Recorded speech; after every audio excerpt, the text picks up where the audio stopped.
இந்த வீடியோவில் நாம் முறுக்கு செய்வது எப்படின்றத பற்றி பார்க்க போகிறோம். நான் வந்து இங்கே 1 கிலோ முறுக்கு செய்ய போகிறேன்.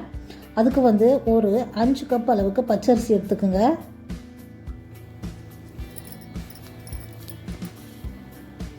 ஒரு கப் அளவுக்கு புழுங்கல் அரிசி எடுத்துக்குங்க. இப்போ வந்து நம்ம ஒரு கடாயில் உளுத்தம்பருப்பு 1 கப் அளவுக்கு நல்லா வறுத்து எடுத்துக்கலாம். கொஞ்சம் லைட் ப்ரௌன் கலராக மாற வரைக்கும் வறுத்துக்குங்க உளுத்தம்பருப்பை. பாருங்க வறுத்தாச்சு. இப்போது இதை எடுத்து நம்ம அந்த அரிசி கூட போட்டுக்குங்க. இப்போ 1 கப் அளவுக்கு பச்சை பருப்பு போட்டுக்குங்க. அதையும் வந்து லைட் ப்ரௌன் கலர் வரைக்கும் வறுத்துக்குங்க.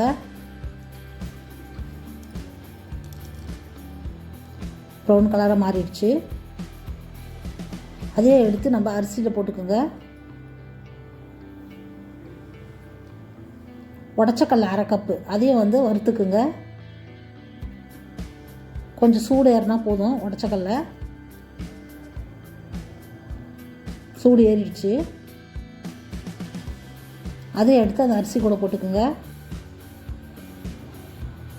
இப்போ நம்ம இதை வந்து மாவு கடலை கொடுத்து அரைச்சி எடுத்துன்னு வந்துடலாம். மாவு மிஷினுக்கு போய்ட்டு அரைச்சி வந்தாச்சு. பாருங்கள் மாவு ரெடி ஆகிடுச்சு, முறுக்கு மாவு.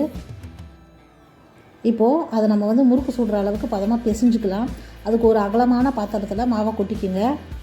ஒரு 100 கிராம் டால்டா எடுத்துக்குங்க. அதை உருக்கி எடுத்து வச்சுக்கோங்க. இப்போ மாவுக்கு தேவையான அளவு உப்பு போட்டுக்குங்க. இப்போ வந்து சீரகம் ஒரு 50 கிராம் போட்டுக்கோங்க. கொஞ்சம் வெதுவெதுப்பான தண்ணி ஊற்றி கொஞ்சம் கொஞ்சமாக கலந்து விடுங்க மாவை. தண்ணி கொஞ்சம் வெதுவெதுப்பாக இருக்கட்டும். ஊற்றி கொஞ்சம் கொஞ்சமாக கலந்துக்குங்க. இப்போது அந்த டால்டாவையும் அதில் எடுத்து ஊற்றிக்குங்க. ஊற்றி நல்லா நம்ம பிசைஞ்சிக்கலாம். நம்ம சீரகத்துக்கு பதிலாக எள்ளும் போட்டுக்கலாம். எள்ளு போட்டால் எல்லாருக்கும் கொடுக்க முடியாது, அதனால் நான் இங்கே சீரகம் போட்டிருக்கேன். மாவு நல்லா இந்த பதத்துக்கு வள மாதிரி பிசைஞ்சிக்குங்க. கொலன்னு வரணும், ரொம்ப ஹார்டாக இருக்கக்கூடாது. பாருங்கள் நான் எடுத்து காட்டுறேன். இந்த அளவுக்கு மாவு இருக்கணும். இப்போ நம்ம ஒரு முறுக்கு குழாயில் எண்ணெய் தடவிக்குங்க உள்ளே. அதுக்குள்ளே இந்த மாவை எடுத்து போட்டுக்குங்க. போட்டு நம்ம பிழிஞ்சு எடுத்துக்கலாம். ஒரு ஜல்லிக்கரண்டிக்கு மேலே ஊற்றிக்குங்க. அதுக்கு மேலே எண்ணெய் தடவிக்குங்க. ஒரு தட்டு இருந்தாலும் நம்ம தட்டில் கூட வச்சு ஊற்றிக்கலாம். ஜல்லிக்கரண்டின்னா நம்மளுக்கு ஈஸியாக இருக்கும். இது மாதிரி பிழிஞ்சு எடுத்துக்குங்க. இப்போ எண்ணெய் நல்லா காஞ்சிருச்சு. நம்ம ஒன்று ஒன்றா போட்டு எடுத்துக்கலாம்.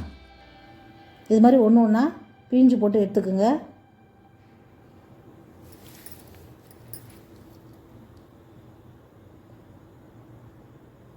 கொஞ்சம் லைட் ப்ரௌன் கலர் வந்தோடனே நம்ம திருப்பி போடலாம். 2 பக்கமும் நல்லா வேகணும் முறுக்கு. கொஞ்சம் லைட்டாக ப்ரௌன் கலர் மாறினோடனே திருப்பி விட்ருங்க எல்லாத்தையும்.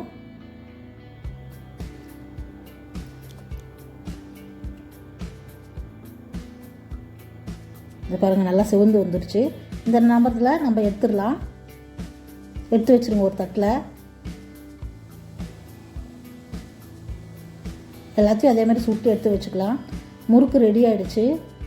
நம்மளுக்கு 1 கிலோ முறுக்குக்கு மாவுக்கு இவ்வளோ முறுக்கு வந்திருக்கு. இப்போ பாருங்கள் இந்த முறுக்கு எவ்வளோ கிறிஸ்பியாக க்ரன்ச்சியாக வந்திருக்குன்ட்டு. நல்லாயிருக்கு முறுக்கு. முறுக்கு ரெடி ஆகிடுச்சு. இந்த வீடியோ பிடிச்சிருந்தா லைக் பண்ணுங்கள், ஷேர் பண்ணுங்கள், சப்ஸ்கிரைப் பண்ணுங்கள். மறக்காமல் பெல் ஐக்கானை கிளிக் பண்ணுங்கள்.